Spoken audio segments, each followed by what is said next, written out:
আপনি জনাব আকবর তালুকদারের একমাত্র পুত্র আশিক তালুকদার 9,09,999 টাকা বেমত ধার্য করিয়া জনাব করিম গাজীর বড় কন্যা তানিয়ার সাথে বিবাহ করতে রাজি থাকলে বলেন কবুল। কবুল বল। কথা বলো না কিসের জন্য? বল বাবা। ভাইয়া বল না। আব্বা আমি বিয়ে করবো না, আব্বা আমি বিয়ে করবো না। বন্ধক কাজী সাহেব বিবাহ পড়ান। আপনি জনাব আকবর তালুকদারের একমাত্র পুত্র আশিক তালুকদার 9,09,999 টাকা বেমত ধার্য করিয়া জনাব করিম গাজীর বড় কন্যা তানিয়াকে বিবাহ করতেছে বলেন আব্বাজান কবুল। কথা বল। আমার কাজটা কিন্তু ঠিক হচ্ছে না। খুব ঠিক হয়েছে। আমি আর গাজী সাহেব মিলে যেই সিদ্ধান্ত নিচ্ছি সেটাই ঠিক আছে। এখন তুই ভালো ভালো কবুল বল, নাহলে কিন্তু আমি গুলি করে দিলাম। 1 2 দিলাম কিন্তু গুলি করে। বল কবুল। কবুল কবুল হয়েছে আলহামদুলিল্লাহ। আলহামদুলিল্লাহ। এই বন্ধুক নে মিষ্টি আইনা খাওয়াই দে সবাই রে। আমার ছেলে কবুল বলছে। আচ্ছা, আপনার আর আপনার বাবার কি কোনো বিবেক নেই? আপনার কথা তো বুঝলাম না। যেই ছেলে বিয়ের আসর থেকে দৌড় দেয় সেই ছেলেকে বিয়ে করলেন কিভাবে? আর আপনার বাবাই বা কিভাবে আমার হাতে আপনাকে তুলে দিল? আচ্ছা, আপনি বিয়ের আসর থেকে দৌড়তেছিলেন কেন? কারণ আমি আপনাকে বিয়ে করতে চাই না, এই জন্য। পাত্রী হিসেবে কি আমি এতটাই খারাপ যে মানে আপনি বিয়েই করতে চান নাই? এখানে খারাপ ভালো বিষয় না, বিষয় অন্য জায়গায়। আপনার কি অন্য কোথাও প্রেম আছে, রিলেশন করেন? জি না। তাইলে আরে আপনি বড় হয়েছেন গ্রামে, আমি বড় হয়েছি শহরে। আমি যখন ক্লাস 3-তে পড়ি তখন আমার আব্বা আমাকে মামার বাসায় পাঠিয়ে দেয়। সেখানে আমি পড়াশোনা শেষ করি, এখন একটা ভালো চাকরি করি। তো তো মানে বোঝেন না, আমার বড় হওয়ার মধ্যে বিরাট পার্থক্য। আমাদের বড় হওয়ার পরিবেশ সম্পূর্ণ আলাদা, শিক্ষা ব্যবস্থা আলাদা, আমাদের জীবন দর্শন আলাদা। আপনার ব্যক্তিগত পছন্দ, আমার ব্যক্তিগত পছন্দ অপছন্দ সব আলাদা। এই দুজন আলাদা মানুষ এক হয় কিভাবে? দেখেন, মানুষের বিয়ের আগে কি সবকিছু এক থাকে? দুজন তো আলাদা আলাদা মানুষই হয়, তারপর বিয়ের পরে আস্তে আস্তে পরিবর্তন হয়। জি না, পরিবর্তন হয় না, পরিবর্তন করতে হয়। এই পরিবর্তনটা আমি করতে চাই না, করতে পারবো না, এই জন্যই বিয়েটা আমি করতে চাইনি। আচ্ছা, বিয়ে যখন কইরেই ফেলাইছেন তাহলে একটু কষ্ট করে মানায় নেন। মাফ করবেন, এই বিয়ে আমি করতে চাই নাই। ওমা, তাহলে আমার কি হবে? 10 দিন পর যখন আমি ঢাকা চলে যাব, আপনি আমাকে ডিভোর্স দিয়ে যা খুশি তা করবেন। আল্লাহ হাফেজ। আব্বা আসসালামু আলাইকুম। ওয়ালাইকুম আসসালাম। আমি তো বুঝতে পারছিলাম বাসর রাতে তুই ঠিকই ঘরের থেকে পালানোর চেষ্টা করবি, সেই জন্য বন্দুক নিয়ে দাঁড়ায় আছে। ভাই বন্দুক দে, যা ঘরে ঢুক। আব্বা, আপনি তো আমার কথাই বুঝতেছেন না। এই তুই আমারও জন্ম দিছিস না আমি তোর জন্ম দিছি? আপনি আমাকে জন্ম দিচ্ছেন, তাহলে তোর কথা আমারে বুঝতে হবে নাকি আমার কথা তোর বুঝতে হবে? কিন্তু আবার যুগ তো পাল্টাইছে। আপনাদের যুগ আর আমাদের যুগ অনেক পার্থক্য, আপনি বুঝতেছেন না কেন? এই বাসর রাইতে বইরা বাপরে যুগের কেন দেওয়ার দরকার নেই বাজান। বৌমা ঘরের ভিতরে একলা বসে আছে, যা ঘরে ঢোক, নাহলে কিন্তু গুলি করে একদম খুলি উড়ে দিব। যা কি ব্যাপার, আপনি না চলে গেলেন, বাইরে থাকবেন, আবার আসছেন যে? আসছি কপাল দোষে। কপাল তো আসেন নাই, নিয়ে আসছেন আব্বার বন্দুকের ভয়। সবই যখন জানেন আবার জিজ্ঞেস করেন কেন? আচ্ছা, আমি একটা জিনিস বুঝলাম না, আপনি তো শহরের ছেলে, অনেক স্মার্ট, আপনি কই আপনার আব্বার বন্দুকের সামনে বুক পাইতে দিয়ে বলবেন আমি মইরা যাব কিন্তু তানিয়ার সাথে সংসার করব না? আপনি তো উল্টা ভয় পেয়ে গেলেন। জি না, আমি অত ট্রান্সপার্ট না যে কথায় কথায় জীবন দিয়ে দিব। শোনেন, যে 10টা দিন গ্রামে থাকবো, আপনি উপরে থাকবেন, আমি নিচে থাকবো। না না, আপনি নিচে থাকতে পারবেন না, খাটে আসেন। অসম্ভব, আপনার মতো একটা মেয়ের সাথে এক বিছানায় ঘুমানো আমার পক্ষে সম্ভব না। দেখেন, বাসর রাত নিয়ে আমার কত স্বপ্ন ছিল, আপনি কিন্তু আমার পুরো স্বপ্নে পানি ঢেলে দিতেছেন। এই রাত কিন্তু সবার জীবনে বারবার আসে না, একবারই আসে। জি না, আমাদের জীবনে এই রাত আবার আসবে। আমি শহরে চলে যাওয়ার পরে আপনি আমাকে ডিভোর্স দিয়ে গ্রামের কোনো খ্যাত ছেলেকে বিয়ে করবেন, আর আমি শহরে গিয়ে শহরের কালচারে বড় হয় একটা স্মার্ট মেয়েকে বিয়ে করবো। তারপর আমাদের দুজনের জীবনে বাসর রাত আবার আসবে, তখন আমরা স্বপ্ন পূরণ করবো। কেমন? Good night. তোমার বাবা বিশিষ্ট ভদ্রলোক, ভদ্র ঘরের মেয়ে তুমি। যদি গাদাটা একটা উল্টা পাল্টা কথা বলে তোমারে, তুমি সাথে সাথে আমারে বলবা, একদম গুলি করে বুক ঝাঁঝরা করে দিব। তো বেলা করে ঘুমাইলে হয়, আজকে তো বেশি দেরি হয়ে যেতেছে। কি হলো, উঠেন। আচ্ছা, আমি এখানে রাইখা গেলাম, উঠে দেখি গায়ে তো জ্বর, জ্বরে তো গা ফুলে যেতেছে। আপনার আমি কতবার কইলাম যে ওই পুকুরের পানিতে গোসল করেন না, জ্বরাই বইছে, জ্বরাইছে, শুনছেন? আরে যে আমার কথা শুনেন না, বিছানা নিচে নিয়ে ঘুমাইছেন, জ্বরায় পড়ছে। হ্যাঁ, আমার জামার জ্বর আইছে আর আমি আদি কাটে দাইতে পারব না, উড়ে নেনে শোলাবো না, উড়েন।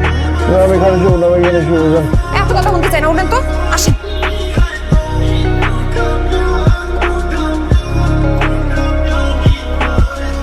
শুনলাম তুমি অসুস্থ, তাই তোমার দেখতে আসছি। বাবা, এখন তোমার শরীরটা কেমন? এখন শরীর আলহামদুলিল্লাহ ভালো।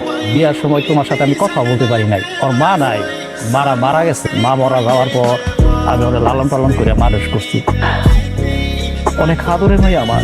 বাবারে, তোমার বাড়িতে পাঠানোর পর আমি যখন এই বাড়ির দিকে তাকাই, খালি আমার কাছে ফাঁকা ফাঁকা লাগে। আমি সব কথা ওর কাছে বলতেও পারি না। বাবারে, ও আমার খুব আদরের মাইয়া। ওর কাছে বাবা আমার অনুরোধ, তুমি আমার মায়েরারে কোনোদিন কষ্ট দিও না। ও খুব ভালো মায়া, আমার মায়েরারে তুমি কষ্ট দিও না। কি ভাইয়া, তোমার জ্বর আছে নাকি? এখন জ্বর নাই। এই যে নাও স্যুপ, স্যুপটা খাইয়া নিও। আর আমি গোসলের পানি দিছি, গিয়ে গোসল করে নাও।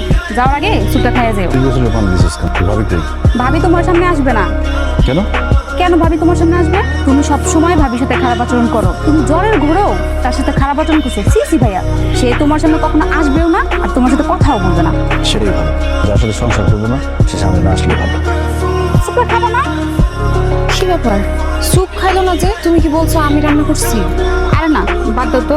শোনো ভাবি, বলি কি, ভাইয়া তো তোমার সংসারই করতে চায় না। এর চেয়ে ভালো তুমি তোমার বাবার সাথে বাপের বাড়ি চলে যাও। অযথা আমার বাড়ির সেবা যত্ন কইরা কোনোই লাভ নেই। তুমি তার জন্য যতই কষ্ট করো সে কখনোই বুঝবে না। ঢাকা শহরে যাইয়া আমার ভাই তো আর মানুষ নাই, সে পাষাণ হৃদয়ের মানুষ হয়ে গেছে। তুমি যত যাই করো এতে তার কিছুই যায় আসে না। এই তোর নাড়ু, আচ্ছা তোর নাড়ু খাইতে মন চাইছে, তুই আমারে কইস নাই কেন? নতুন বউরে কইতে গেছিস, সে তো কষ্ট করে সারা দিন লাগায় কত সুন্দর করে নাড়ু বানাইছে, আমারে তো ধরতেও দেয়নি। ও এখন বুঝো না, না খা বৌমা, নাড়ুগুলা খাইতে দাও। নাড়ু মানে বুঝেন না। সরি, আমার কাছে আমি মিথ্যা কথা বলছি। আপনার বোনের কাছে শুনছি আপনার নাড়ু নাকি খুব পছন্দ। আমি আবার ভালো নাড়ু বানাইতে পারি। আমি দিলে তো আপনি খাইবেন না, তাই আমার কাছে রাইখা আসছিলাম। ভাবছি সে দিলে আপনি ভাববেন যে আম্মা বানাইছে। গ্রামের মেয়েরা তো খারাপ, কিন্তু আমাদের হাতের রান্না বান্না কিন্তু আবার ভালো। আপনার মনে হয় অপছন্দ করবো না। আমি তো আপনাকে খারাপ বলিনি, আমি তো বাসাটা দিয়ে বলছি আপনার আমার বেড়ে ওঠা আলাদা। জানি গ্রামের মেয়ে হতে পারি, কিন্তু অশিক্ষিত তো না, সব বুঝি। আবার আত্মসম্মান বোধও আছে। এর জন্য এই কয়দিন আপনার সাথে কথা বলি নাই। আপনি আমার সাথে সংসার করতে না চাইলে আমি আপনারা জোর করুন না। আপনি মনে হয় আমার উপর রাগ করছেন। আপনার কিছু করতে হইব না।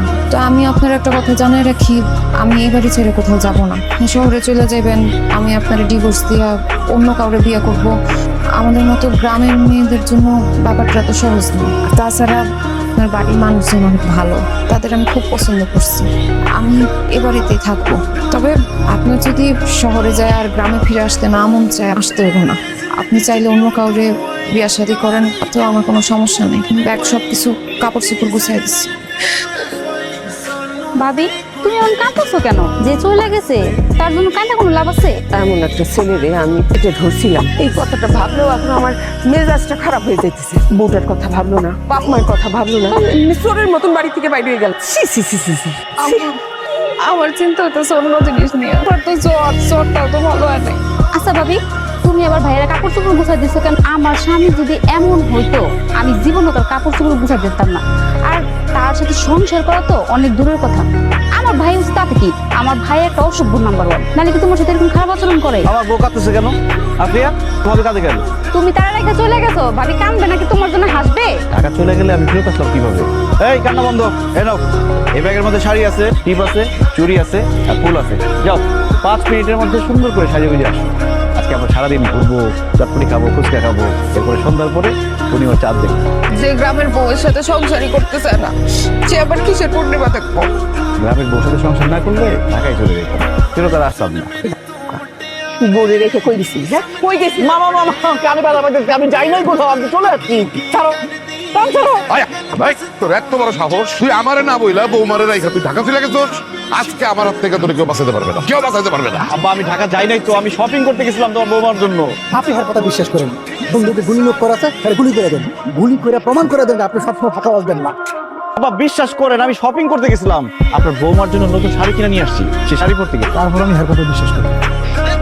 আব্বা, আসিফের কথা তো সত্যি। ওই যে আসিফের বউ। এতে বন্দুক দে, গুলি ফুটাই।